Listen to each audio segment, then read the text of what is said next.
양소영 변호사의 상담소, 양담소를 찾아주신 여러분 환영합니다. 양소영입니다. 남편은 아내 몰래 책상 깊숙이 비상금을 모아놓고 있었습니다.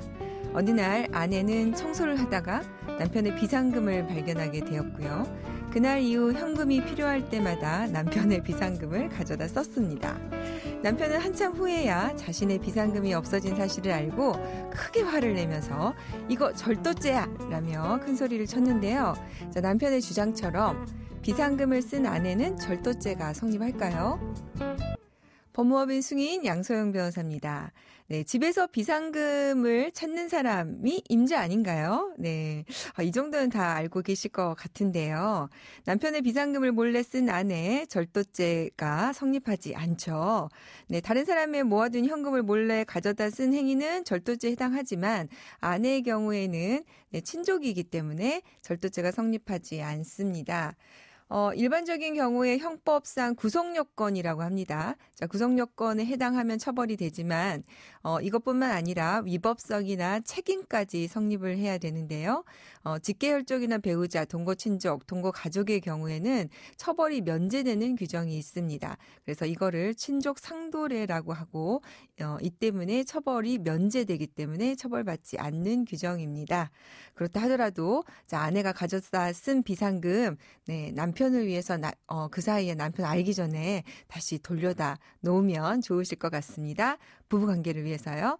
양담소에서 함께 나눠볼 법률 궁금증이 있으시다면 YTN 라디오 양소영 변호사의 상담소 홈페이지에 남겨주시면 됩니다. 화나고 답답하고 억울한 당신의 법률 고민 함께 풀어볼게요. 오늘은 이서영 변호사님과 함께 하겠습니다. 변호사님 안녕하세요. 네, 안녕하세요. 이서영 변호사입니다. 오랜만에 나와주셨어요. 네. 그 사이에 머리가 많이 기셨네요. 그때는 묶었었고 오늘은 네, 그러시구나. 네, 또 푸니까 분위기가 되게 다르신 것 같아요. 봄처녀 같으세요. 네. 오늘 부동산 관련한 사연을 좀 만나보려고 하는데요. 요새 이제 부동산과 관련해서 이제 말들이 굉장히 많은데 주택이나 땅이 복잡하게 얽혀서 변호사 사무실을 찾는 분들이 좀 많이 있으시죠? 네, 아무래도 저희 사무실이 경기 남부에 있다 보니까 네. 토지 분쟁이 좀 많은 편입니다. 특히나 더 그렇겠군요. 네. 예. 오늘 준비된 사연 만나보고 계속해서 얘기 나눠볼게요. 얼마 전 어머니가 저희에게 땅이 있다는 얘기를 해주셨습니다. 89년에 돌아가신 아버지 명의의 땅인데요.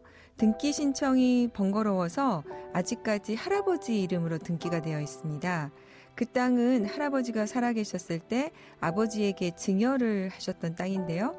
할아버지께서 미처 등기 정리를 못한 상태로 돌아가셨고 게다가 아버지의 큰형인 큰아버지도 해외에 있어서 상속을 진행하기 어려웠다고 합니다. 이런 상황에서 큰아버지께서 돌아가시면서 상속 서류를 받기가 더 힘들어졌고 그 상태로 아버지의 땅은 할아버지 명의로 지금까지 되어 있는 상태입니다. 저희는 아버지의 땅을 어떻게 정리해서 찾을 수 있을까요? 네. 이런 경우 정말 많이 있어요. 우리나라에서, 그죠? 예, 그리고 또 우리 이제 어르신들이 특히나 그 소유 개념? 명의 개념이 좀 불분명해가지고 가족들끼리 이런 경우가 많이 있는데요. 30년 이상 돌아가신 아버지의 땅이 지금 뭐 아버지 땅이라고는 가족들이 생각하고 계시는 거는 같은데, 명의가 지금 그렇게 되어 있지 않아서 좀 복잡하군요. 네. 그러면 지금 명의부터 좀 정리를 해야 되겠죠? 그러니까 사실은 이게 사전에 증여가 된 거니까 네. 등기를 증여로 정리를 해야 되긴 하는데 간편하게 보통 상속으로도 정리를 하실 수가 있는데 네. 원래는 상속인들이 협의를 해서 그 등기 서류를 이제 취합만 할 수 있으면 상속 등기로 절차를 정리하실 수도 있는데 이번 사례자처럼 할아버지 때부터 정리가 안 된 토지는 아랫대로 내려갈수록 그 서류가 많이 필요하니까 네. 뭐 누군가는 연락이 안 되시고 누군가는 뭐 해외에 계시고 이러면서 좀 상속인들을 찾기도 어렵고 그래서 사실상 등기 정리가 어려운 경우들이 왕왕 있습니다. 그러니까 지금 또 큰아버지께서 돌아가시고 네. 해외에 계셨었고 막 이러다 보니까 상속으로 하기도 지금 변호사님 말씀처럼 여의치는 네. 않은 상황이라 이런 말씀인 것 같은데요. 네네. 사연에서도 등기 신청이 번거로워서 못했다 이런 말이 나옵니다. 그럼 이걸 조금 쉽게 바꿀 수 있는 방법은 없을까요? 네, 그래서 우리나라에서는 그 부동산 소유권 이전 등기 등에 관한 특별조치법이라고 해서 네. 한 10년 또는 8년 정도에 한 번씩 이렇게 한시법을 시행하고 있는데요. 지금도 그 2020년 8월 5일부터 4차 부동산 그 특별조치법이 시행이 됐습니다. 아, 그래요? 네. 네. 그러면은 이게 지금 2020년 8월에 그 시행이 됐으면 그로부터 2년 사이에는 빨리 정리를 하라 이런 한시법인가요? 네, 그렇습니다. 네, 설명을 조금 해주시겠어요? 그 원래는 부동산 등기법에 따라서 소유자가 그 명의를 가져야 되는데 이게 미처 정리 안 된 토지나 건물들이 있는 경우에는 요 기간에 맞춰서 좀 간편하게 그 등기를 정리할 수 있는 그런 특별법입니다. 그래서 기간은 2020년 8월 5일부터 2022년 8월 4일까지고요. 대상 부동산은 토지 대장 또는 임야 대장에 등록된 토지, 그리고 건축물 대장에 등록된 건물입니다. 네. 그러면은 그것만 해당하면 모든 부동산은 다 해당되는 겁니까? 그 법상으로 조금 제한이 있는데요.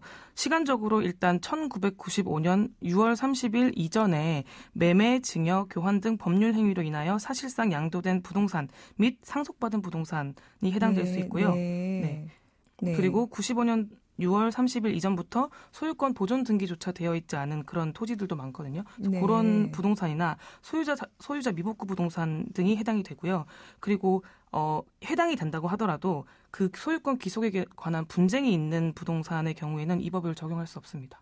그렇겠죠. 네. 이제 소송이 되거나 뭐 서로 다툼이 있거나 하는 경우에는 안 될 테니까. 네, 그렇습니다. 그러면 지금 변호사님 말씀처럼 그러니까 1995년 6월 30 이전에 있었던 경우에 그런데 이제 그때 매매 증여 교환해가지고 정리가 됐어야 되는데 안 되고 있었던 것들은 지금 2년 동안 빨리 할 수 있게 이렇게 한시법이 만들어졌단 말씀이네요. 네.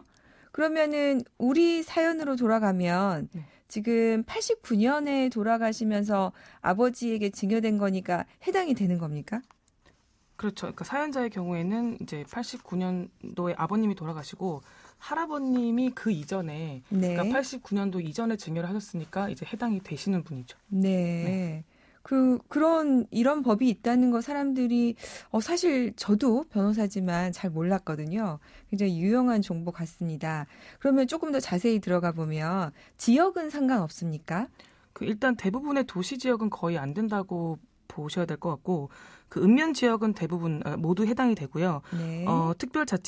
자치시 또는 인구 50만 이상의 시 경우에는 예외가 있는데 요거는 좀 자세하게 그 시마다 다르기 때문에 관할구청에 문의를 해보시는 게 좋습니다. 그 부동산 소재지의 관할구청에 물어보시는 게 가장 정확합니다. 네.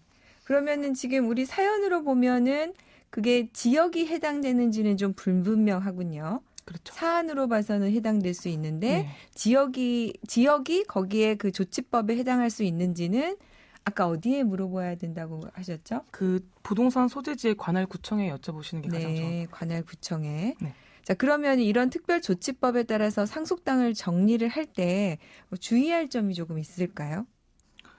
일단은 여기에 해당한다고 해서 모두 특별조치법으로 이전이 되는 건 아니고 그 사실을 사실상 증명해 줄 수 있는 그런 분들이 필요하기 때문에 보증인 제도가 있습니다. 그래서 네. 거주 보증인이라고 해서 그 신청 부동산 소재지에 25년 이상 거주하신 분들인 거주 보증인이 되는 것이고 그 올해부터 새로 시행된 것 중에서 자격 보증인이라고 해서 변호사 또는 법무사 중에 한 분이 이제 추가로 위촉이 돼서 총 그 5인의 보증서가 있어야 그 특별조치법으로 이전이 가능합니다. 네. 그러면은 이제 이런 보증인의 자격은 어떤 것들을 좀 보증해주는 의미가 있습니까? 아까 이제 뭐 상속이나 증여나 뭐 매매 이런 사실 자체를 서류 같은 것들이 없는 분들이 대부분이기 때문에 네. 이제 실질적으로 이 사람이 이제 여기를 뭐 점유를 해왔고 뭐 이제 증여받은 걸 내가 뭐 알고 있고 이런 부분을 이제 사실상 보증을 해준다고 보면 됩니다. 그러니까 사실관계에 관해서 거주한 사람이 보증을 해주거나 또 법률관계 매매가 맞다 뭐 이런 부분에 대해서 자격을 가진 사람이 보증을 해주거나 자, 이런 사람들의 보증인의 보증서를 가지고 이렇게 특별조치법으로 간단하게 등기관계를 정리를 하게 해주는 거군요. 네, 그렇습니다. 네. 이럴 경우에 또 다른 또 주의점은 없습니까? 상속 같은 경우에는? 제가 화성시의 이제 특별조치법 보증인으로 지금 위촉이 되어 있는데 네. 문의를 오시는 분들의 사실 대부분은 상속 상속 관계가 많거든요. 근데 이제 이분들은 이제 아버님이 돌아가셨는데 등기 정리가 안 됐으니까 특별조치법으로 할 수 있나 보다 하고 많이 찾아오시는데 네. 아까 이제 안내를 드렸듯이 시간적 제한이 있기 때문에 예를 들어서 아버님이 97년도에 돌아가셨다거나 아니면 최근에 돌아가셨다거나 이런 분들은 간편하게 좀 정리가 어렵죠. 네. 시간적인 제한에 있어서는 네, 95년 이전만 가능하다. 네네. 네.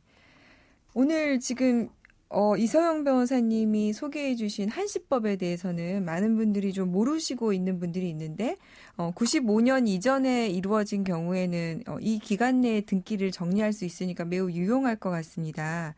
자, 그러면은 이제 나머지 사연에서 이제 큰아버지가 돌아가시면서 상속 서류를 받기 힘들어졌다. 이제 이런 부분이 있습니다. 이런 거는 어떻게 해결할 수가 있을까요? 그러니까 만약에 한시법이 없었더라면 이거를 상속으로, 왜냐면 증여 사실 입증하기 어렵기 때문에 결국 상속으로 가야 되는데 이제 큰아버지도 연락이 안 되고 이러면은 사실상 거의 등기 정리가 어렵지 않습니까? 그렇죠. 왜냐면 소송을 하기도 쉽지가 않고 송달 문제도 있고 그래서 이 경우에는 그 사실관계가 원래는 증여였기 때문에 큰아버지 서류가 사실 필요가 없습니다. 왜냐면은 할아버지가 살아계실 때 이미 증여가 된 토지이기 때문에 그 사실만 보증인이 이제 보증을 해주면 아버지에게로 단독 등기가 가능하신 거죠. 자, 이게 이제 오늘 사연이 사실은 어떻게 보면 좀 까다로워 보이기는 한데요. 실제로 이제 이런 문제를 많이 안고 있는 분들이 많으니까 자, 정리를 해서 우리 이제 이서영 변호사님이 네. 말씀을 좀 해주시죠. 자, 오늘 사례자의 경우에 등기 명의 이전을 어떻게 하면 좋을지 마지막 종합 정리를 좀 해주시죠. 네, 그 사연자의 경우에는 할아버지가 살아계실 때 아버지에게 이미 증여를 한 부동산이기 때문에 그 사실을 거주 보증인들이 일단 보증을 해주고 그다음에 거기에 대한 이제 그 위촉된 변호사 법무사님이 이제 그 확인을 받으면 일단은 보증서 발급은 가능하고요.